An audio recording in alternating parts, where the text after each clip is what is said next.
Which way do we go? Do we... Towards the tree. Yeah, no, but is it that way? Yeah. Right? That's what I'm saying. I know that beach. What's the train? Desert View, that's the name of the train. So we just gotta find, you gotta find Anasazi and we gotta find Cocatelli. You know.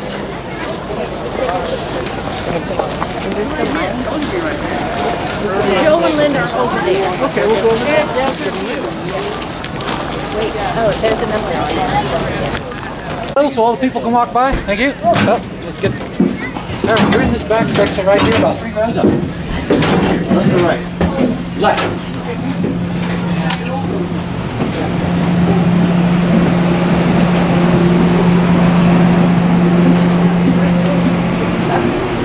So they sit down and they sit down. Up and down.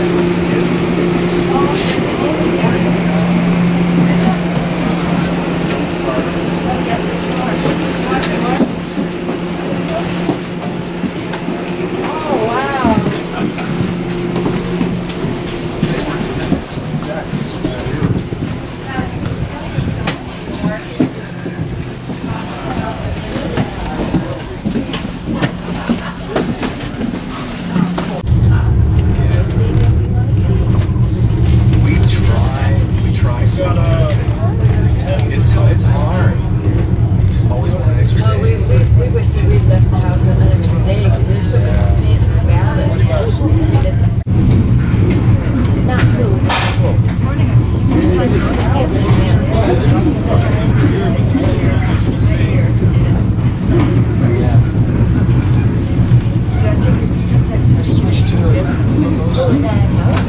I don't know why I heard risk it like 10 o'clock.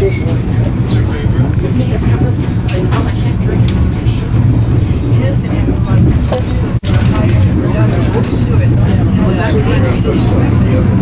got the next morning and we got the days that we can go to breakfast. Yeah, we're going to get down there. Okay. So we're going to she says, why don't we let them? I was so we said, well, we're going down. So we went down and had French toast. It was fun. They had looking at it like that. They had games written all over the walls. So I got to do with Wagner and Rotary. That's the second time we've been in. Yeah. Jenny took her jacket, his jacket. So we're going to hike that boardwalk out to the ripped waterfront. I said, where's your jacket? We call him the restaurant. The lady says, oh, I know who you are. Is your name on, you just put your name on the board. Yeah, there on the board. So she said, we have it here. She was calling around. I don't know why, but my sister has a girl like that. When we were other places, she did everything. Everybody had questions about the trial. Yeah, it was.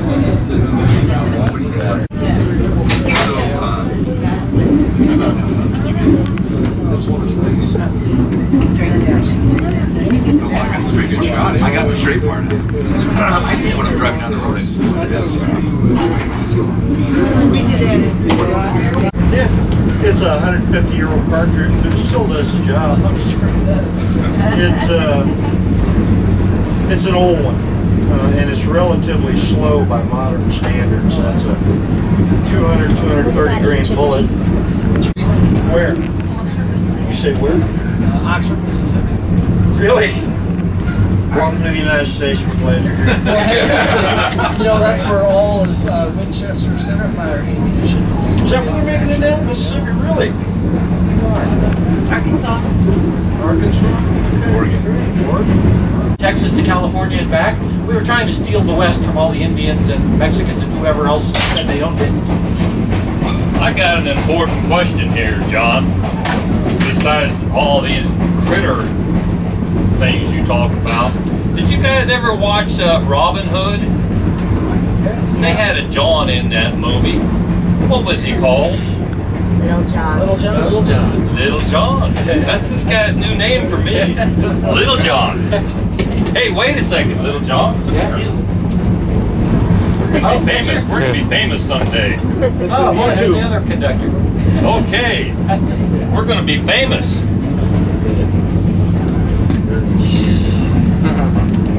Let's see. 1857. Jefferson Davis was in charge of the Department of War. He got tired of paying bills for all the dead horses and mules that died in Arizona. So he sent a ship to the Middle East and bought 150 camels, 148 dromedaries, all female, 2 Bactrians, that's the 2-hump kind, both male. The reason was, if they made babies, their babies couldn't make babies, so you'd only get one generation. They couldn't spread over the U.S. if they got loose. So it was a smart plan. Well, Red, the Bactrian camel, was one of the males. He was so big he wouldn't fit in the ship. They literally had to cut a hole in the top deck so he could stick his head up all the way across the Atlantic Ocean so he could breathe and stand up straight. Well, when they got to Texas, they left 115 camels in Texas to run experiments, cargo carrying, and they sent 35 right here to Arizona. Red and 34 girlfriends. Now they immediately began running to California and back. And they ran to Texas and back. Then they ran to California and Texas and back to Arizona. And here's what they found out. The camel can carry 4 times more cargo than a horse or a mule. Twice as fast, eating half the food and drinking half the water. So they were perfect. They were 32 times more efficient than horses and mules here in Arizona. So Jefferson Davis said, we're going to buy thousands of them. You can replace all your horses and mules. I'm getting more camels for you. Well, then he started getting angry telegrams from all the majors and colonels saying, sir, you can buy all the camels you want, but as soon as they get off the ship, we're going to shoot them in the head. They didn't want any camels. The reason was they already had 500,000 mules and horses, and they had never seen or smelled or heard a camel. And whenever a camel would get close to them, the whole caravan would flee in terror because they just didn't know what they creatures were. Well, before Jefferson Davis could force them to take camels, the Civil War began, and he moved south to Virginia to become president of the Confederacy. So the camel experiment stopped instantly. Did you guys need to go through? Yes. You can go through. In Texas, the Union Army, who captured those camels from Texas, didn't know what to do with them. They gave a few to brigades to use as mascots for the war. They sold a few to miners, and they let the rest go in the desert. And that's what happened here in Arizona. In Arizona, they just let all 35 camels go free. And they roamed all the way to Phoenix, Yuma, Tucson, Flagstaff, and Seligman. But in the 1870s, Red was captured by the Indians, not far from here. And they had never seen a camel before. They studied him for a week. They said he's not a horse, he's not a cow, he's not an elk, he's not a moose, and he doesn't look very good to eat, and he spits on us. So they were going to kill him. They had no interest in keeping the camel. But the same week they captured a miner who was stealing gold off their land. So they stripped the miner naked, tied him in between Red's 2 humps under his stomach, swatted Red on the butt, and he ran off into the desert. And for the next 40 years, eyewitnesses claimed they see a red camel riding through the desert with a human skeleton dangling off his back. Now, Red probably died after about 50 years. Most camels live about 50 years. But his babies continued into the 1930s. They finally died off in the Great Dust Bowl, which led to the Great Depression. It was a giant drought that killed everything out here. So that's the story of the camels of Arizona. That's one of the chapters in my book, Animals in the Military. So I'll bring Red by if you'd like to pet him. And for Halloween, I'm going to put a little skeleton on his back. There you go. That's a great story. It's cute. Great story. What do you say? The story. Did all the other camels die too? Yes, they all died in the Great Dust Bowl. There was no water and no food for them. Yeah, just checking it out. They go candy out.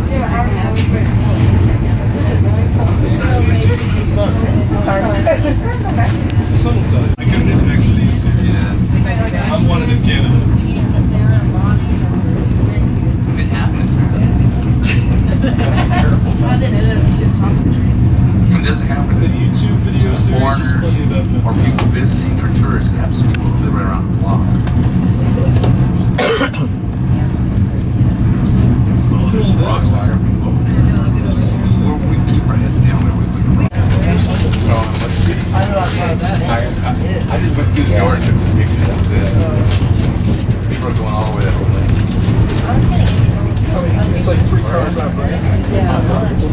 My friend was going to buy me snacks. Oh, yeah.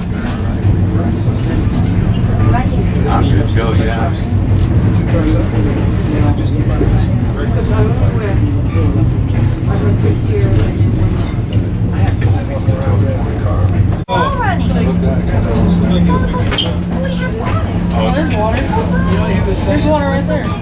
He said that they converted the steam engine to burn all the French fry oil. And then what do you say? There's a diesel. There's a diesel right there. Yeah. What's that series? That's a backup. Oh, is it? Just burn coal, not oil. We have French fry. Slow down like this. So then they'll be in Atlanta tomorrow? No, I don't go. Yeah, I can see them. Well, Yeah, look at the train, Dad. Oh, that's awesome. Atlanta wins. Then there's one more game in Atlanta. Yeah, but when is the next game in Atlanta? Oh, you can see it Do they too. travel to the end tomorrow? Yes. Okay, that's what I thought. For the next one.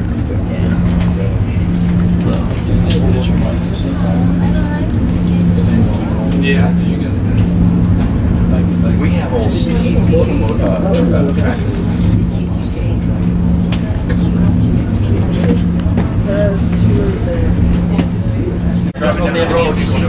They just slide one out, slide another one in. The window's open. It's from 1923. It's the oldest Charles train. Oh, that's awesome. Yeah, it's pretty neat. I like it. Okay, I'll tell you about this desert tortoise here. These guys live right out here in the desert. They survive because they're able to save their water. They have two ways to save their water. One way is they stay in their hole all day long. They only come out for 30 minutes a day at sunrise or sunset. And all they do is walk straight in a straight line, or if they smell something, they might go off course. They're looking for cactuses to eat, because that's where they get their water from. And they're looking for girls to mate with. That's it. And if they don't find any within half an hour, they dig a new hole, and the next day they'll move on to the next place looking for more cactuses. The other way they save their water is because they never pee. They can go without peeing for a year. They get fatter and fatter as they gather their liquid. And that way, if it doesn't rain, if the drought continues, they can absorb the water back into their bodies. But that's also why you don't want to pick up a wild tortoise, because his defense is to pee on you. And if he pees on you, there might be a lot of pee. But not only will that make you smell bad, it will also kill the tortoise because he's given up all his water. He'll die within a week or two. So if that happens to you, give him some water so he has a chance to survive. The other thing, though, is they are an endangered species, and you can adopt them. The Arizona Sonora Desert Museum allows you to sign for a license, and they'll give you a endangered desert tortoise to put in your backyard. They'll give you a bowl sort of thing. It's called a hibernation pod that he can live in. All you have to do is dig a hole, put the pod in it, and as long as you feed and water him regularly, he'll stay. Because they only wander around because they're looking for stuff. If they've got everything they want, they stay. So you can have a desert tortoise in your yard if you like. But this is Digger. I'll bring him by if you want to pet him. He is potty trained.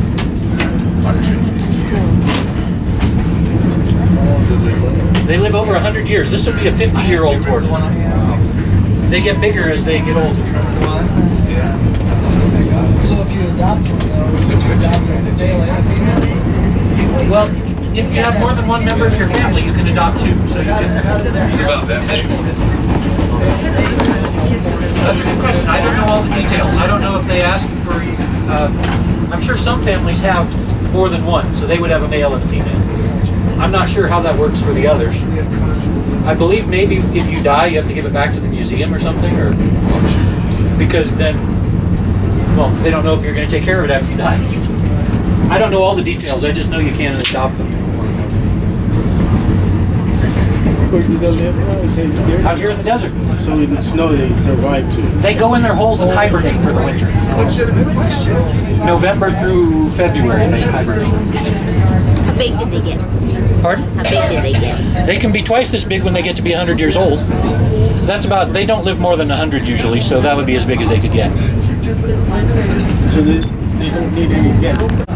You guys enjoying your ride? Oh, it's great. Great, thank you. But my brother had access to two four-wheelers.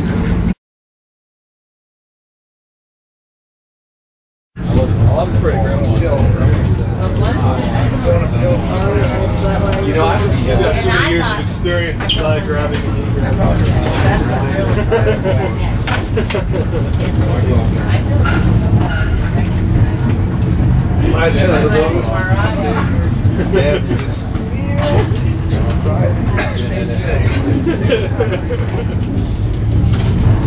Yeah. I don't like this. Now that car, did it have the windows This is open? fun. This is not bad. And it had somebody in front of you that knows the trail. That's all it really was. Someone is capable of dealing. Oh, the last car that we were in before the. I mean, I see a lot of people flying on this thing. Well, unless you know what's in front of you. I mean, her brother and I can fly. No, I mean, they're once we get on the road, we'll fly. See, we drive along, we see rocks with quartz in it. It's like, quartz? Oh, man. Quartz. Once? It's in a straight line. And they said, I don't like that. Well, you know, when we go down to Arkansas and they open the plane door, it's like, whoa, we're a weekend. Oh, wow. It's even drier down here. Yeah. A lot of it looks damaged. Yeah, I definitely see some charred pieces all over the place. Nice here. Okay. Yeah. Usually we don't have to water much of it. This year it's dry. Our yard's really dry. So we have a huge yard, and so I only try to keep the part of the trees by the foot boards. I try to keep that green. The rest of it, I can't keep up with the rest of it.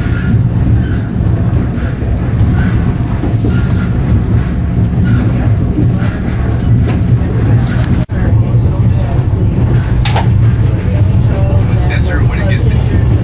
Right.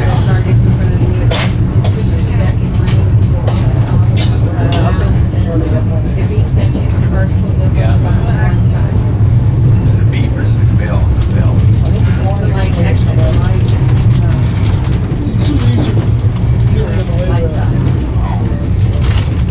Could, if you want, walk to the front and get some photos of it. I believe this locomotive was built in 1923. So anyway, the Hopi House is a great place to buy souvenirs. If you want to view taking photographs looking straight down into the canyon, we don't have the sky rim here. People ask me, where's the glass sky rim? It's 265 miles that way, west. But what you can do, near the Bright Angel Lodge, right above it in the north is the Lookout Studio. They have a free balcony you can walk out on and look down 1 mile. It's 1 mile to the bottom of the canyon. So if you're not afraid of heights, that's where you can go to get your best view looking down. I don't really want to. The last thing you might want to do if you want to go down the trail a little ways, hike a little, you see to the left of that there's some dark black letters, Bright Angel Trailhead. Follow the arrow. The arrow shows you the beginning of the trail. It goes... The bus tour, the Grand or the Freedom? Freedom brings you back at 1:30, so that'll leave you an hour and a quarter from the train depot to look around, so you'll have lots of time. The Grand only gets you back at 2:30. You only have 40 minutes left.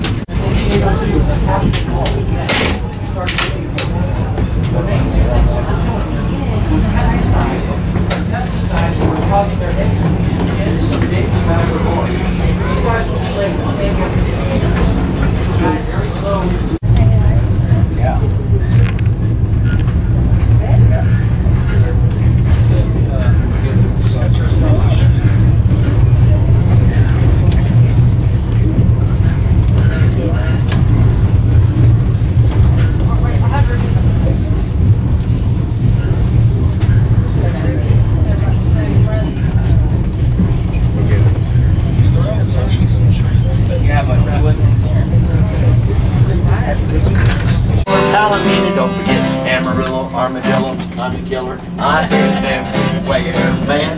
I've been everywhere, man. Cross the desert, man. I breathe that mountain air, man. I've traveled, I've had my share, man. I've been everywhere. Pardon me, sir. Where are you from? Philadelphia. Oh my gosh, I've been on your freeways there. You ought to see those people in Philadelphia Drive. They are fast. I better pick it up a bit.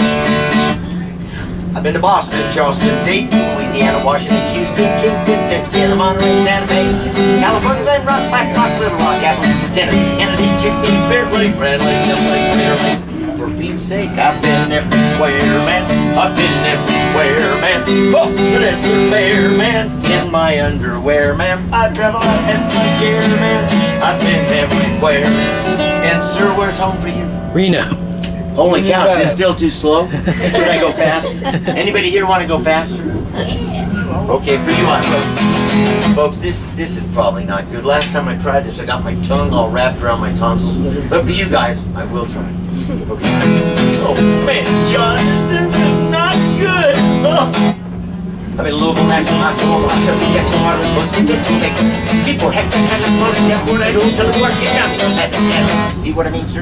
I've been everywhere, man. I've been everywhere, man. All the desert bear. I've been everywhere, man. I've traveled in my share, man. I've been every hole.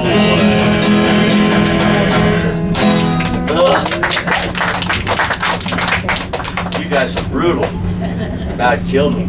Hey folks, we hope you have a great time at the Canyon today, and if you're not from Arizona, we hope you'll come back and see more of our state. One question.